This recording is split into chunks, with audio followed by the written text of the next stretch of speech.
हम भारत के लोग भारत को एक संपूर्ण प्रभुत्व संपन्न, समाजवादी, पंथ निरपेक्ष, लोकतंत्रात्मक गणराज्य बनाने के लिए तथा उसके समस्त नागरिकों को सामाजिक, आर्थिक और राजनैतिक न्याय, विचार, अभिव्यक्ति, विश्वास, धर्म और उपासना की स्वतंत्रता, प्रतिष्ठा और अवसर की समता प्राप्त कराने के लिए तथा उन सब में व्यक्ति की गरिमा और राष्ट्र की एकता और अखंडता सुनिश्चित करने वाली बंधुता बढ़ाने के लिए दृढ़ संकल्प होकर अपनी इस संविधान सभा में आज तारीख 26 नवंबर 1949 ईस्वी मिति मार्गशीर्ष शुक्ला सप्तमी संवत 2006 विक्रमी को एतद्वारा इस संविधान को अंगीकृत, अधिनियमित और आत्मार्पित करते हैं। ये तो हमको ये जानना कि भाई संविधान जो है किसी भी राष्ट्र के लिए उसका फाउंडेशन है।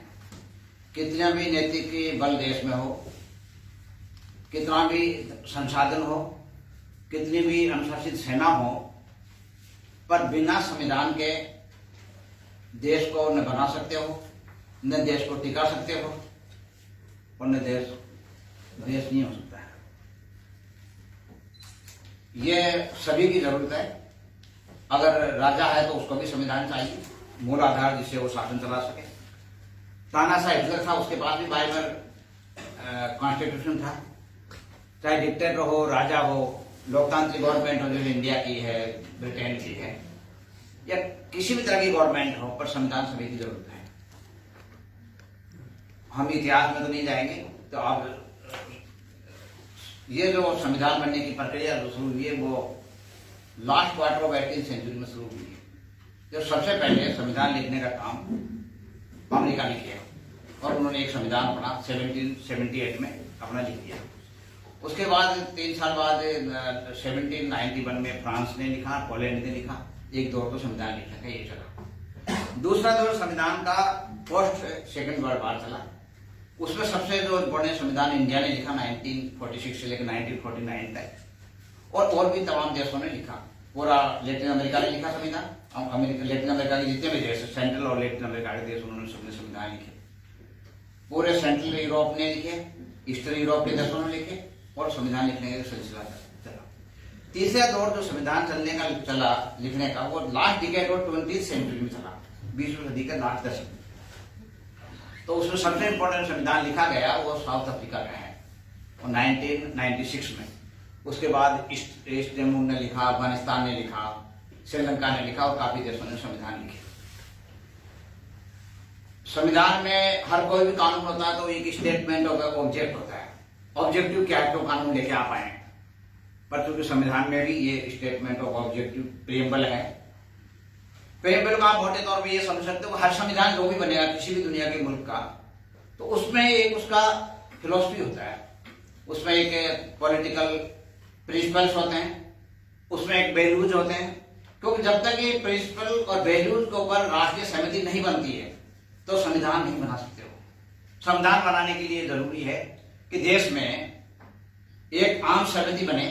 जब आप देख रहे होंगे कि वुमेन अधिनियम जो है, वुमेन राइट और वुमेन का पार्टिसिपेंट, पॉलिटिकल पार्टिसिपेंट, एक डिकेड पहले से बिल अटका पड़ा है, वो नहीं बन सकता। अभी आपने देखा होगा 3 एग्रीकल्चर जो लॉ बने, उसमें सहमति नहीं बनाई तो वापस लेना पड़ा। तो संविधान तो इनसे तो बहुत ऊपर की चीज है, तो उसमें सहमति बिना बनाए संविधान आप नहीं बना सकते हो। अब सहमति बनती है तो संविधान बनता है, और संविधान बनता है तो उसमें एक वैल्यू सिस्टम होता है, पॉलिटिकल वैल्यू, उसका एक दर्शन होता है, उसका गंतव्य होता है, उसका एक मंतव्य होता है, उसका एक रोड मैप होता है, उसमें एक ब्लू प्रिंट होता है, उसमें देश के लोगों का सपना होता है कि हमको क्या करना है आगे का। अब अपने देश का संविधान है, उसमें देश का दर्शन क्या है ये स्पष्ट तौर से हमने लिख दिया है। सब देशों ने लिखा हुआ भी है और कई देशों ने नहीं लिखा हुआ भी है, पर उन्होंने नहीं लिखा हुआ, उन्होंने भी दर्शन, उसका संविधान का उद्देश्य जो है वो सामने रख दिया। जैसे अमेरिका के संविधान में लिख दिया है कि 2 चीज तो बिल्कुल नहीं हो सकेगी, एक चीज तो जरूर होगी और दूसरी बिल्कुल नहीं होगी। जैसे सेक्शनिस्ट जो है, अलग होने का अलगाव, वो बर्दाश्त नहीं होगा, उनके संविधान में नहीं है। दूसरा उनका जो आइडियलिज्म है वो क्या है, कॉन्स्टिट्यूशनल लिबरलिज्म, उनका एक मुद्दा है जिसको वो लेकर दुनिया में आगे बढ़ते हैं। संवैधानिक उदारवाद, उसको लेकर वो दुनिया में चलते हैं। हमारे पास भी मुद्दे हैं जिसको लेकर हम दुनिया में चलते हैं, क्योंकि उसमें उस संविधान में ये प्रियम्बल में लिखे हुए उद्देशिका में मूलतः उसमें रखे हुए हैं। अब जो उद्देशिका में लिखे हुए हैं उसमें जो सबसे कोर है वो be the people of India है। एक इसमें एक बात मैं और इसमें जोड़ता हूं कि संविधान कोई देश तभी बना सकता है जिसमें उसको बनाने की योग्यता वो हासिल करे और उसमें योग्यता हो। योग्यता हासिल तो तब होती है जब आप इंडिपेंडेंट देश हो, संप्रभुता आपके हाथ में। अगर आप इंडिपेंडेंट देश नहीं है तो आपको संविधान बनाने का अधिकार नहीं होगा। आपने देखा होगा कि ब्रिटिश दौर में हमको जो संविधान के तौर पर जो कानून दिए हुए थे, government of India 1990, 1935 and letters, वो सब ब्रिटिश पार्लियामेंट ने पारित किए थे। गांधी जब देश पे आया 1922 में साउथ अफ्रीका से, तो गांधी जब तक अच्छे नेता, मतलब मशहूर लीडर बन चुके थे गांधी। आपने गांधी फिल्म भी देखी होगी, गांधी जी के ऊपर फिल्म भी है, गांधी जी की ऑटोबायोग्राफी भी है, वो भी नहीं पढ़ी हो तो पढ़ो उसको भी। और तो गांधी देश में आए तो गांधी से पूछा भाई आप क्या चाहते हैं, अब इंडिया में आप क्या करेंगे, आप अफ्रीका में इतना आंदोलन कर चुके हैं। उन्होंने कहा मैं स्वराज लूंगा। मैं 1922 में उसने कहा मैं स्वराज लूंगा। उन्होंने कहा यार ये क्या मांग रहे हैं, ये अभी तक तो इंडियन तो मांग रहे थे डोमिनियन स्टेटस, और ये नई चीज क्या मांग रहे हैं। उसने फिर पत्रकार पूछा, भाई नंदा जी से पत्रकार थे होशियार, उन्होंने पूछा भाई ये स्वराज क्या है, गांधी जी आप क्या क्या मांग रहे हैं। कि हम हमारे देश के भाग्य विधाता खुद बने, we determine our destiny outside, ये मेरा स्वराज है और वो मैं लूंगा, मैं इंडिया में ये करूंगा। तो गांधी तो चमत्कारी थे, संत थे, वो चर्चिल चाहे कुछ भी कहे, पर इतने बड़े साम्राज्य को उन्होंने घुटने टकाए। उन्होंने ये किया कि जो कांग्रेस आंदोलन जो ब्रिटिश राज का था, जो कांग्रेस 1884 में बनी, ये कांग्रेस नहीं जो गांधी और नेहरू परिवार के, वो कांग्रेस होम ने बनाई थी 1885 में। उसमें हर तरह के लोग थे देश के, और आजादी का दौर उन्होंने चलाया था। उस कांग्रेस में गांधी ने घर घर पहुंचाया। इन बैग का जो आजादी थी, वो आजादी हर देश के नागरिक की एक सपना बन गया, हम आजाद होना चाहते हैं और आजाद ले गए, उसकी चाहे कुछ भी कीमत चुकानी पड़े, लोगों ने कीमत भी चुकाई। पर अभी फिर कांग्रेस ने 1929 में लाहौर के तट पर यह प्रस्ताव पारित कर दिया, पूरी आजादी चाहिए, मुकम्मल आजादी चाहिए, डोमिनियन स्टेटस हम नहीं लेंगे। जो ऑस्ट्रेलिया ने ले रखा, कनाडा ने ले रखा, न्यूजीलैंड ने लेखा, तुम्हारी रानी हमारी रानी नहीं होगी, सॉवरेनिटी हमारी जनता की होगी, हमारे पास होगी। पर फिर भी ये अभी आजादी की लड़ाई पूरी नहीं थी। आजादी की लड़ाई पूरी जब हुई 1934 में कांग्रेस पार्टी ने यह प्रस्ताव पारित किया कि संविधान सभा की बैठक बुलाओ, हम संविधान बनाएंगे हमारा। तब जब संविधान बनाने की बात चली, आजादी पूरी लेने की बात चली, तब समझो आपका देश का ड्रीम पूरा होने की तरफ आया, आपका ये मुकम्मल तौर पर आपकी आजादी की बात पूरी। फिर जरा शॉर्टकट में 1945 सेकेंड वर्ल्ड वॉर हो गया, 1945 आ गया। 1945 के 5 में कुछ घटनाएं घटी। एक तो चर्चिल था, वो तब भी प्राइम मिनिस्टर था, हिंदू में जीता हुआ, उसने कहा मैं आजादी तो गांधी जी कितना घूम ले लूं, मैं दूंगा नहीं इस हालत में। हालांकि रूजवेल्ट जो अमेरिका के प्रेसिडेंट थे, हमारे पक्ष में थे, आजादी को दे, उनका मैं आजादी नहीं दूंगा। एडलिन ने डिक्लेयर उसमें मैनिफेस्टो में लिख दिया मेरे को जिताओ तो मैं आजादी इंडिया को दूंगा। तो ब्रिटेन लोगों ने उसको जिता दिया। तो एक तो सरकार चेंज हो गई, एडली ब्रिटेन के प्राइम मिनिस्टर बन के, उन्होंने कैबिनेट मिशन भेजा, इंटरिम गवर्नमेंट बन गई, पंडित जवाहरलाल नेहरू उसके अंतरिम प्राइम मिनिस्टर बन गए। संविधान सभा को एग्री कर लिया और 9 दिसंबर को संविधान सभा की बैठक भी आउट हो गई। पर इसी टाइम दुर्भाग्यपूर्ण घटना भी घट गई, देश का बंटवारा हो गया, सांप्रदायिक दंगा फैल गया, लोग मारे जाए, ऐसी सूख घड़ी। पर संविधान बनाने के लिए संविधान सभा जब जुटी तो उसमें मुस्लिम लीग के लोग नहीं आए, पर कांग्रेसी नेता इस एहसास नहीं थे। संविधान सभा का गठन जो आपको हम बता रहे, 28% वोट उस टाइम वोट राइट था लोगों के पास, 28% लोगों के पास। और संविधान सभा का गठन जो है वो इनडायरेक्ट इलेक्शन के द्वारा हुआ था, प्रोविंशियल काउंसिल के द्वारा। और लोगों ने जैसे अम्बेडकर चुनाव हार गए थे, बांग्लादेश से चला गया, तो अम्बेडकर की सीट भी पाकिस्तान में चली गई। तो फिर हिंदू भाषा के नेता थे M.R. जेकर, उन्होंने बॉम्बे से इलेक्टेड हुए, तो उन्होंने डिजाइन किया, डॉक्टर अम्बेडकर को इलेक्ट करके लाए कि भाई ये संविधान में थोड़ा कंट्रीब्यूट कर सकते हैं। अब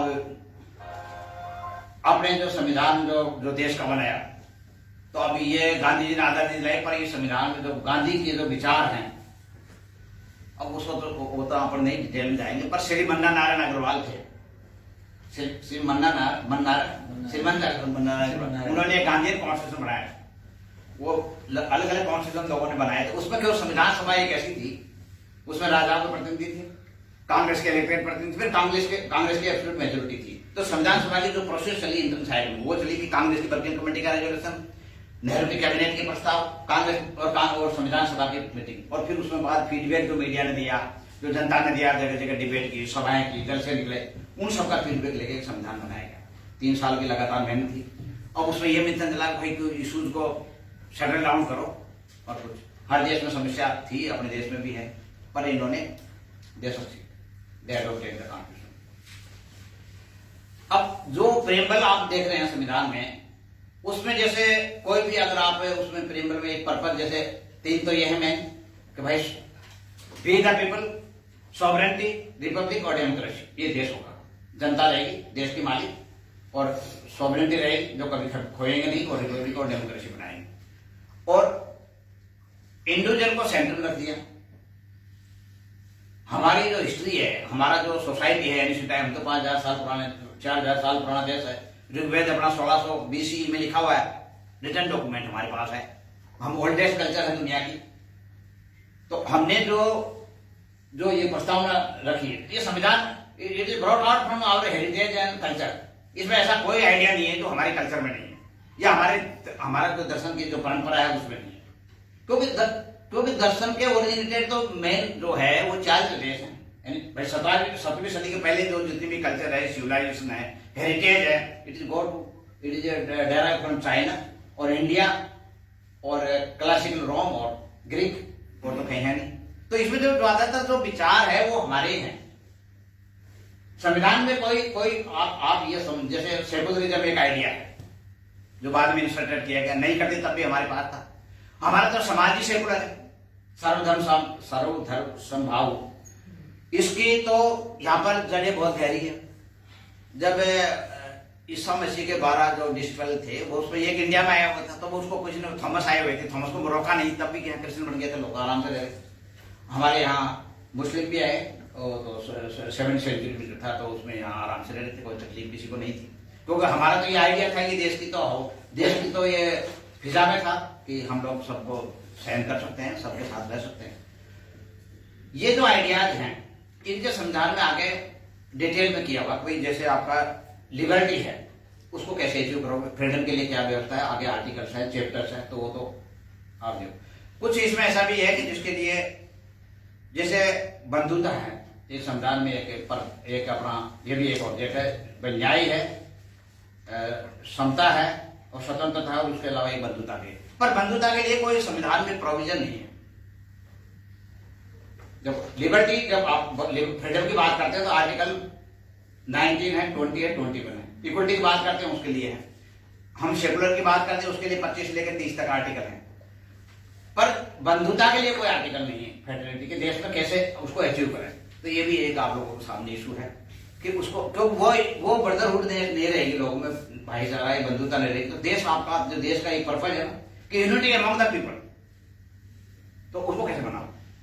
अब इसमें जैसे एक्स्ट्रा कॉन्स्टिट्यूशन में आपको सोचना चाहिए, मतलब we can not restrict our thinking proceed with the judicial decision और द लीगलिस्टिक लॉ के बाद भी सोशल साइंस है, लिटरेचर है। अब जैसे इसमें लिटरेचर काम कर सकता है बंधुता बढ़ाने, इसमें सिनेमा काम कर सकता है, इसमें देश का रेल जो है ट्रेन वो काम कर सकती है, वो जो भी हो सकते हैं आप सोच सकते हैं, उसमें काम भी हो सकता है। तो ये ऐसे भी है जिसको नहीं किया हमने। जो आइडिया जो कॉन्स्टिट्यूशन के प्रस्तावना में दुनिया में जो लिए संविधान में, दुनिया के संविधानों में, तो 2 तरह से इन्होंने लिए हैं। आइडिया जो है दुनिया में जो संविधानों के जो पॉलिटिकल वैल्यूज हैं, राजनीतिक मूल्य जो हैं या जो सिद्धांत है, वो 2 तरह से लोगों ने लिए। पूरे संविधान जितने भी देश में 100 से ज्यादा हैं करीब जो बैलेंस मिलते हैं, या तो उन्होंने सीधे सीधे अपने कंट्री के लिख दिए, जैसे कि कंट्रीज हेरिटेज एंड ट्रेडिशन, ये लिख दिए। और कुछ लोगों ने ग्लोबल यूनिवर्सल आइडियाज भी ले ली, जैसे अपन ने लिए, अपने यूनिवर्सल आइडियाज लिए। पर जैसे अब टर्की ने ले लिया कि भाई हेरिटेज, तो अभी जो इरान है वो हेरिटेज पे मान रहा है कि मैं इस्लामीकरण कर दूं देश का। अब वो इसमें लगा हुआ है, उसमें ये लिख दिया कि हेरिटेज इटली हेरिटेज को कैरी ऑन करेंगे, तो वो तो खलीफा था वही 1.5 साल तक, वो तो खलीफा रहे दुनिया के, वो तो 1924 में खिलाफत खत्म की है ब्रिटिश और, तो वो ये कर रहा है, तो हम इससे दूर हैं। हमने ऐसा कोई नहीं किया। हिंदू वे ऑफ लाइफ जो है, जो मेजोरिटी की जो पॉपुलेशन की है, वो हम दूसरों पे लगा दे, हमने ऐसा कोई उसमें नहीं लिखा हुआ है। हिंदू वे ऑफ लाइफ है, उसको भी पढ़ पाएंगे। अब इसमें ये होता है कि हमको क्या देखना होता है कि इसमें संविधान में तो एक आइडियलिज्म है, एक आइडियाज है, पर उनको लागू कैसे करते हैं, उनका डे टू डे में की लाइफ में हो क्या रहा है, ये अपन को थोड़ा उसको देखना चाहिए। तो सब चीजों को अपन नहीं देखते, जैसे मान लो सेकुलरिज्म को अपन देखें, ये नहीं भी लिखा होता तब भी था, पर अब लिख दिया है।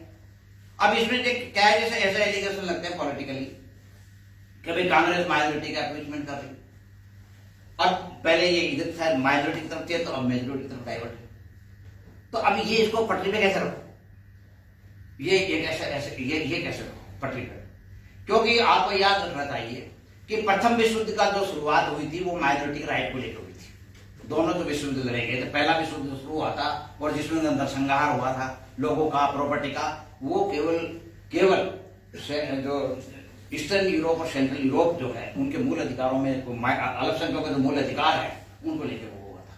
तो हमको मैं किसी अपीजमेंट को नहीं मैं अप्रिशिएट करता हूँ किसी के भी, चाहे मेजोरिटी का हो माइनॉरिटी का हो, पर हमको सही से उसमें रहना है। अब ये बहुत है, ये रोज देखने की, ये तो कॉन्स्टिट्यूशन इज लिविंग डॉक्यूमेंट भाई, ये तो जीवित दस्तावेज है जो हर रोज की जिंदगी में रहता है, सुबह शाम तक काम आता है, सरकार के रोज काम आता है, जनता के रोज काम आता है। ये ऐसा डॉक्यूमेंट नहीं, पर इसमें तो ये कि जन जो पीढ़ी है इसको बात भी करना है। ये जर्मनी में क्या कर रखा है, जर्मनी के कॉन्स्टिट्यूशन में खासकर लिखा हुआ है, जैसे अपने प्रियम्बल है, तो जर्मनी कॉन्स्टिट्यूशन में लिखा कि इन्फिनिट वेल को खत्म नहीं हो सकती, तो जर्मनी में 3 बार संविधान खत्म हो चुका, तो उन्होंने प्रियम्बल में क्या किया, संविधान के दर्शन में लिख ही दिया कि इन्फिनिट वेल, और 1951 में जर्मनी में केस में मोहर भी लगा दी कि ये जो डेमोक्रेटिक सिस्टम है, रिपब्लिक है, जो रूल ऑफ लॉ है, इंडिपेंडेंट जुडिशरी है, कॉन्स्टिट्यूशनलिज्म ये खत्म नहीं होगा, ये सरकार के कैपेसिटी के बाहर है, इसको डिस्ट्रिक्ट हमारे ये काम जुडिशरी ने कर दिया 9 केस में, भारतीय केस में, कि ये अनडिस्ट्रक्टिव वैल्यूज हैं, ये जिनको आप ध्वंस नहीं कर सकते हो, कितने भी मेजोरिटी आप ले आओ, क्योंकि हम कॉमन लॉ ट्रेडिशन के हैं। There is a difference between the simple law and constitution law. हम सिविल लॉ के है नहीं कि देवता है कोई कॉन्स्टिट्यूशन बदल ले। ब्रिटेन में 500 साल से चल रहा है, इंग्लैंड में, अमेरिका में 250 साल से चल रहा है, तो ये तो फायदा ही है। हम ये मान रहे टाइम बाढ़ होगा, कभी ये तो चलता रहेगा जो जैसी जरूरत है। और हमारे कॉन्स्टिट्यूशन में अब कहते हैं कॉन्स्टिट्यूशन रिप्लेस क्यों नहीं, एक सवाल पूछ लिया भाई, रिप्लेस करने के आपको तो फुल्ली गवर्नमेंट करे, कुछ गवर्नमेंट को फुल लिबर्टी है। अभी उसमें सोशलिज्म लिखा हुआ है, फ्री मार्केट को अडॉप्ट कर लिया मनमोहन सिंह जी, फ्री मार्केट, और वो आइडियल बन गया। वो क्यों, उसे ग्रोथ रेट जाए, हिंदू ग्रोथ रेट 2.5% की पड़ी थी, वो ग्रोथ रेट 10% पे चले गई। आज ग्रोथ रेट अच्छी, ये तो अभी तो बीमारी की वजह से ग्रोथ रेट अपनी डबल डिजिट के आसपास आ गई। तो कौन मना कर रहा है? कॉन्स्टिट्यूशन में ऐसा कुछ भी नहीं आता है, आप अमेंडमेंट कर सकते हो। अब मसले तो आपका कॉन्स्टिट्यूशन को चेंज करने से नहीं होगा। जैसे आपने एक कहा, जैसे मैं एक एग्जांपल हो दे, उसको टाइम तो कम है पर एक एग्जांपल तो दे ही देता। जैसे इक्वलिटी का आपने नहीं बढ़ा लिया, अब अच्छा ये मैं समझो भाई, अपनी ये we are facing the minority problem, other problem, हम तो बहुत अच्छे हैं। आप अमेरिका को गौर से देखो, अमेरिका में मिले का आज तक समाधान नहीं निकाल पाए जितने आप अनडिस्टेबल्स का समाधान निकाल पाए। आप अपने आप को अप्रिशिएट भी करो, कंडे भी करने बंद करते जाओ। आपने 70 साल में अनडिस्टेबल की स्थिति सुधारने में जितना अमेरिका ब्लैकों की नहीं सुधार पाया, 1860 में अमेरिका ने ब्लैक को स्लेवरी को अबॉलिश की थी। तो आप इतने साल में अमेरिका जो नहीं कर पाया, आपने 70 साल में दलितों को अनडिसेबिलिटी कम से कम जो रूट टेस्टबिलिटी थी उसको तो हटा दिया आपने। अब एक अलग इशू है भाई एट्रोसिटी जाए वॉयलेंस है, तो आपको ये भी जरूरत नहीं है कि आप हर जगह कॉन्स्टिट्यूशन को फेल ही बताओ और अपनी गवर्नमेंटों को फेल बताओ। वी आर अचीविंग, भाई मुश्किल तो उसको भी है कि अमेरिका को अच्छा लगता है, रोज उसके खिलाफ आता है कि ब्लैकों के साथ ये कर दिया, ब्लैक गर्दन में पैर रखा, उसकी हत्या कर दी। ये कोई भी नहीं सुनना चाहता। अपने देश में अगर ये आता है कल के महिलाओं के साथ ये हो रहा है, दलितों के साथ ये हो रहा है, किसी कमजोर वर्ग के साथ ये हो रहा है, तो that not appreciated to anybody. कोई भी जो कॉन्शियस है आदमी, वो तो उसको एप्रिशिएट नहीं करेगा। तो अब जैसे ये प्रॉब्लम सबको एक साथ कैसे डिस्ट्रीब्यूटिव जस्टिस लाएंगे, ये तो अपने भी है। ब्राजील में ये प्रॉब्लम है। ब्राजील में अभी सर्वे हुआ तो ये नहीं बता पा रहे कि किसके वो उनकी एथनिसिटी क्या है, वो किस जाति का है, किस धर्म के है। लोगों को समझे भाई तुम्हें बता दो तुम क्या हो। तो अब ब्राजील के सामने में भी डिस्ट्रीब्यूटिव जस्टिस कैसे लाए। मलेशिया में भी यही है, इंडियन अलग है, चाइनीज अलग है, मलई अलग है, मलय लोग और लोग अलग है। अमेरिका में भी यही है, कई चार पांच तरह के लोग हैं। तो we are not our one country. ये हमको इस तरह का गट्स होने चाहिए, इस तरह का हमको होना चाहिए कि संविधान का मैकेनिज्म तो बनाया हुआ परफेक्ट। अब ये होता है कि इसको मैं कंसेशन कैसे डेवलप करो। अब जैसे ये हो रहा है भाई तुम ओबीसी को रिजर्वेशन दे रहे हो, उसमें फिर तुम कैटेगराइजेशन कर रहे हो। तो अभी तमिलनाडु ने कहा कि भाई आपने तो कोई बिना स्टडी के कैटेगराइजेशन कर दिया, अनकॉन्स्टिट्यूशनल। बनियार कम्युनिटी जो है, बनियार जो मेजोरिटी कम्युनिटी है, वहां का भी ओबीसी की एग्रीकल्चर कम्युनिटी है, उसका कॉन्स्टिट्यूशन डिक्लेयर करता। अब ये डिबेट चल गई कि वेदर दे शुड काउंटेड और नॉट बी काउंटेड, उनको काउंट करो या नहीं करो ओबीसी को। तो ऐसे इशूज हैं। अब जैसे एग्रीकल्चर जो बिल हुए उनको वापस किया। अब इसमें दो तीन बातें हैं, तो आप भी सोचो। मतलब एक तो मेकिंग ऑफ द लॉ, हमारा जो लॉ बनाने का तरीका है उसको और कैसे रिफाइन करें, क्योंकि ये पार्लियामेंट्री डेमोक्रेसी के लिए सही नहीं है। क्या कानून बनाओ, किसानों को आप कह नहीं सकते कि तो आपके कॉन्स्टिट्यूशन यही तो लिख रहा है कि हिंसा परमिसेबल नहीं है, वायलेंस इज नॉट परमिसेबल, पर आपको डेमोन्स्ट्रेशन का राइट है आर्टिकल 19 क्लोज 1 में। वो तो सुप्रीम कोर्ट को उसमें तो ये जज साहब आप बता देंगे, ये तो आपको पक्की गारंटी है कि आप पीसफुल आंदोलन चला सकते हो, कोई आपको रोकने वाला नहीं है। तो किसानों ने दिल्ली को पीसफुल आंदोलन चलाया, तो आप क्या कर सकते हो, आंदोलन चलाएंगे वो तो पीसफुल तो चला सकते हैं, कोई कॉन्स्टिट्यूशन लिखा हुआ है। तो कानून बनाए तो हम पहले उस कानून के लिए धैर्य रखें, कोई जल्दी नहीं कि आज हम जैसे महिला कानून 10 साल बात करते रहें। प्रेसिडेंट उनको जो स्ट्राइक होल्डर है उनसे बात करें, अपनी पार्टी से बात करें, कंसेशन बिल्डअप करने की कोशिश करें कि किसी भी देश को जब संविधान बना सकते हैं कंसेशन डेवलप करके, तो कानून तो बना ही सकते हैं। तो ये फिर दूसरा, जैसे जज साहब मैं माफी चाहता हूँ कि सुप्रीम कोर्ट में दो तरह से केस जाता है कि या तो भाई एब्सोल्यूट पार्टी जाए कि सभी कानून संविधान के दायरे के बाहर है और ये अनकॉन्स्टिट्यूशनल डिक्लेयर हो, या फिर सरकार भेजती है आर्टिकल 143 में रेफरेंडम के लिए भाई के ओपिनियन दे दो, ये हम बना रहे हैं, वो क्या कानून सम्मत है क्या। तो ये दोनों काम नहीं किया, सुप्रीम कोर्ट बीच में कमेटी अपॉइंट कर दी, सुप्रीम कोर्ट बीच में कमेटी अपॉइंट कर दी, उसका कोई पॉजिटिव आउटकम नहीं है। मतलब उस तरह से उसको कोई इसको मामले को सेटल करने में कोई मदद नहीं। तो ये भी एक सवाल है, क्या सुप्रीम कोर्ट का कदम भी हमको पास करना चाहिए। They are appointing grand select जजेस, पर क्या ये दुनिया में कहीं और जगह हो रहा थी इसमें। और जैसे आप ये वो बनाना चाह रहे थे कि भाई एक कोर्ट बना लें जिससे वो उनको अपॉइंटमेंट करने में सुविधा हो जाए, तो वो ओपेक है भी सिस्टम, पार्टी फंड ओपेक है, यही पता नहीं चलता ये जो पार्टी फंड आ रहा है वो कहाँ से जा खा रहा है, क्रिमिनलाइज पॉलिटिक्स से आ दिया है, सुप्रीम कोर्ट पूछ रही। तो बहुत से इशू हैं कंटेम्प्रेरी अपने जीवन में। इस संविधान को बनाने वाला ये संविधान जो जहाँ तक मैं जो समझा और मैंने जो पढ़ाई की है, तो ये अपना जो संविधान है दुनिया के टॉप कॉन्स्टिट्यूशनों में है, बहुत अच्छे से बनाया हुआ है। और जितना एक ह्यूमन माइंड है देयर ओन लिमिटेशंस, आदमी का जो उसका अपनी लिमिटेशंस है उनको आप अपने साथ रखो। आदमी की लिमिटेशंस भी है और आदमी की फेलियर भी है, ये सब तो है। इस सब के बावजूद भी इस देश को पिछला जो इतने साल हो गए हैं संविधान को चलते हुए, हम सफल हैं इस मायने में कि पीसफुली हम सरकार को बदलते आ रहे हैं। जनता के पास मैंडेट अभी भी है, जनता मैंडेट देती है, सरकार को इलेक्ट करती है, सरकार को रिप्लेस भी कर देती है और शांतिपूर्वक सरकारें रिप्लेस हो रही है अपने। और संविधान के बारे अभी आस्था है लोगों में बहुत अच्छे से अपने देश में संविधान के लिए। और फिर मैं दोबारा आपसे ये कहूंगा कि देश की मजबूती में ये सबसे बड़ा कार्य है।